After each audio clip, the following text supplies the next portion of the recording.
ইতিমধ্যে আমাৰ অসম চৰকাৰৰ তৰফৰ পৰা অসম দৰ্শন আঁচনিত ডেকাগাঁও নামঘৰ নিৰ্মাণৰ বাবে 3 লাখ টকা অনুমোদন জনাইছে।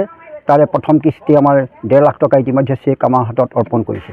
আমি ভাবিছোঁ যে ডেকাগাঁও নামঘৰৰ যিটো আমাৰ প্ৰেক্ষাগৃহ আছে এইটো ওপৰৰ টিংখিনি কেঁচিখিনি সম্পূৰ্ণ আমাৰ সলনি কৰিব লাগিব। টিংখিনিটো সলাব লাগিব, কেঁচিখিনি বনাব লাগিব আৰু আমাৰ পাৰ্লিং নাই, লিণ্টাৰ বনাব লাগিব। গোটেই ভিতৰি খুঁটাৰ পৰা খুঁটালৈ লিণ্টাৰখিনি কৰিব লাগিব। আৰু 3 লাখ টকাৰ ভিতৰত আমাৰ নহ'বগৈ। ইতিমধ্যে আমাৰ জিলা পৰিষদৰ সদস্যগৰাকীয়ে আমাক এটা আশ্বাস দিছে যে তেখেতে ওপৰৰ টিংখিনি আমাক দিম বুলি কৈছে। গতিকে সেই তেখেতে যদি আমাক টিংখিনি দিয়ে তেতিয়াহ'লে আমি আমাৰ ডেকাগাঁও নামঘৰটো আমি সুন্দৰকৈ সজাব পাৰিম বুলি আমি ভাবিছোঁ। ইতিমধ্যে আমাৰ কাকডঙাৰ আঞ্চলিক পঞ্চায়তৰ তৰফৰ পৰা সদস্যগৰাকীয়ে তেখেতৰ প্ৰথম আঁচনিৰ পৰা আমাক 4 লাখ টকা বাউণ্ডেৰী কাৰণে আমাক দিয়াৰ প্ৰতিশ্ৰুতি দিছে। সেইটো আমাৰ ছেকেণ্ড ফেজত ইলেকশ্যনৰ পাছত আমাৰ কাম আৰম্ভ হ'ব। আৰু ইতিমধ্যে আমাৰ ডেকাগাঁৱৰ যিটো লিংক ৰোড চানেকিত যিটো আমাৰ লিংক হৈছেগৈ সেই ৰাস্তাটো ইতিমধ্যে চেণ্ট গেভেলৰ কাৰণে চেংচন হৈছে বুলি আমি ইতিমধ্যে আমাক জনাইছে। সেইটো কম সময়ৰ ভিতৰতে কাম আৰম্ভ কৰিব।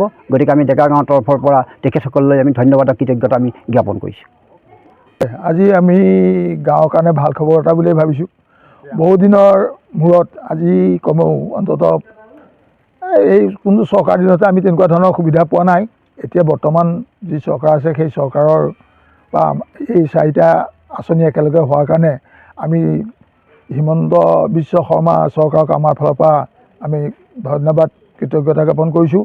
তেওঁৰ যাতে উন্নতি হওক, আমিও যাতে তেওঁ সহায়ৰ সকলো দিশৰ পৰা সহায়ৰ হাত আগবঢ়াব পাৰোঁ, এয়ে আমি ভগৱন্তৰ ওচৰত প্ৰাৰ্থনা কৰিছোঁ। অতি আনন্দিত আৰু গৌৰৱান্বিত।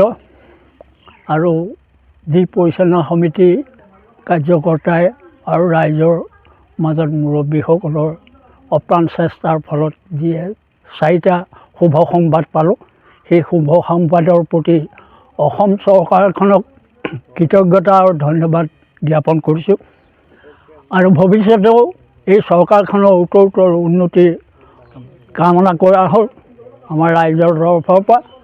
আজি অকল মই ব্যক্তিগত হিচাপে আনন্দিত বা গৌৰৱান্বিতই নহয়, গোটেই ডেকাগাঁওবাসী বাল্য বৃদ্ধ যুৱক বনিতা সকলোৱে আনন্দিত আৰু গৌৰৱ অনুভৱ কৰিছে।